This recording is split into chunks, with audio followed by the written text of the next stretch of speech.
Selamat datang kembali. Kita langsung saja ya, kita bedah lebih dalam materi kali ini. Spesifiknya bab 2 dari Talk Like Ted. Fokusnya menguasai seni bercerita. Betul, menarik banget bab ini karena dia nggak cuma nunjukin apa yang bikin presentasi bagus, tapi juga kenapa bisa begitu. Analisisnya dari ratusan pembicara TED loh. Iya kan? Nah, misi kita sekarang ini, gimana caranya kita bisa benar-benar paham inti bab ini?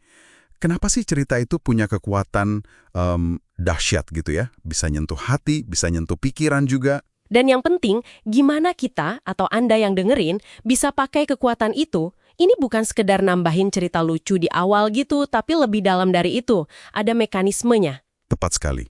Bab ini langsung kasih contoh kuat nih. Bryan Stevenson, pengacara hak sipil itu. Presentasinya dapat standing ovation paling lama katanya, sepanjang sejarah TED. Wow, paling lama ya? Ya, dan kuncinya apa? Sumber ini bilang, 65% presentasinya itu isinya cerita. Kebayang nggak? Lebih dari setengahnya. 65% itu, Kangka yang gila sih. Tapi yang lebih penting lagi, kenapa ini bisa berhasil banget buat dia? Stevenson itu pakai narasi, bukan cuma buat hiasan, tapi kayak alat strategis. Alat buat apa tuh? Buat mendobrak semacam tembok resistensi dari audiens. Bahkan, katanya, waktu dia bicara di depan hakim atau juri yang mungkin awalnya nggak setuju sama dia.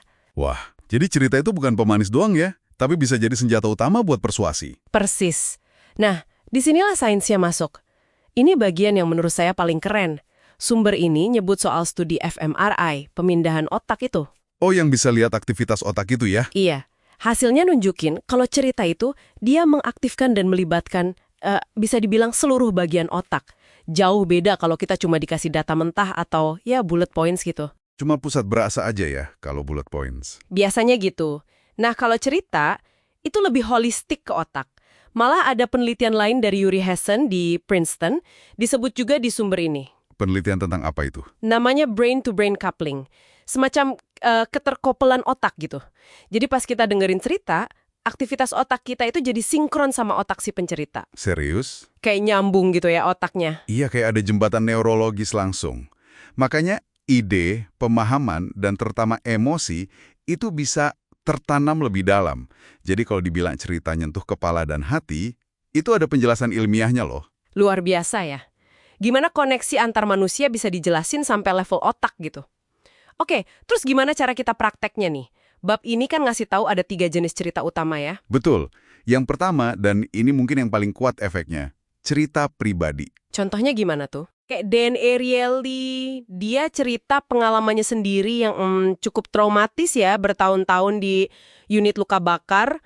Justru pengalaman itu yang bikin dia neliti soal irasionalitas manusia. Oh iya, saya ingat cerita itu. Sangat personal ya. Banget. Atau Dr. Jill Bolte Taylor, ahli saraf yang cerita pengalamannya sendiri pas kena stroke. Cerita pribadi begini, apalagi yang nunjukin sisi rentang kita, itu biasanya nempel banget di kepala pendengar. Bikin percaya, otentik rasanya. Oke, itu cerita pribadi. Terus yang kedua? Yang kedua, cerita tentang orang lain. Jadi bukan tentang kita, tapi kita angkat kisah orang lain. Contoh klasiknya Sir Ken Robinson. Yang cerita soal Gillian Lynn itu ya? Nah, itu dia. Gillian Lynn, koreografer hebat itu kan dulu waktu kecil dianggap punya semacam ADHD gitu. Ternyata dia itu penari berbakat yang cuma butuh ruang gerak. Cerita kayak gitu gunanya apa? Buat bangun empati biasanya. Kita jadi diajak ngelihat dunia dari kacamata orang lain.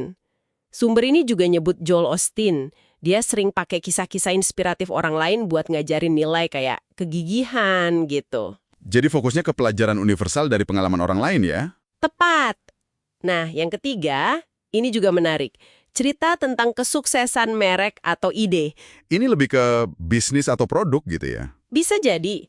Kayak Malcolm Gladwell, dia kan jago banget cerita gimana Howard Moskowitz itu nemuin sos spaghetti ekstra chunky dan ngubah industri. Cuma gara-gara sadar nggak ada satu saus yang cocok buat semua orang. Atau contoh lain? Ada Ludwig Marischen yang cerita proses dia nemuin dry bath, sabun tanpa air itu. Atau bahkan ini menarik, contoh dari Toshiba Medical Systems. Mereka pakai cerita fiktif David dan Susan buat jelasin manfaat CT scanner mereka yang rumit. Wah, jadi cerita bisa bikin hal teknis jadi lebih gampang dicerna ya? Iya, lebih manusiawi, lebih nyambung.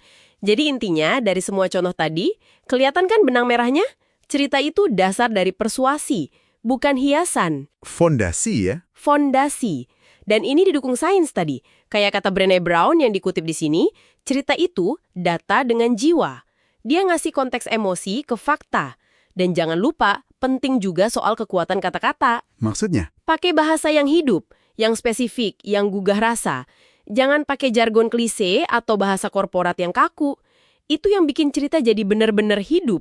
Oke, oke. Jadi kesimpulannya nih buat Anda yang dengerin, apa dong? Pesannya jelas banget ya kayaknya. Kalau mau bikin koneksi, mau meyakinkan orang, mau ide Anda diinget, ya cerita itu kuncinya. Kunci banget. Dia nyerang logika sama emosi barengan. Coba deh renungkan sejenak. Materi atau pesan apa yang lagi Anda siapin sekarang? Nah, dari yang kita bahas ini, cerita model apa? Pribadi kah, orang lain, atau suksesnya ide yang bisa Anda pakai buat bikin pesan itu lebih hidup, lebih berkesan? Dan penting juga tadi soal otentisitas ya, ceritanya harus asli dari kita. Betul. Nah, ini nyambung ke pemikiran terakhir nih buat Anda renungkan lebih jauh.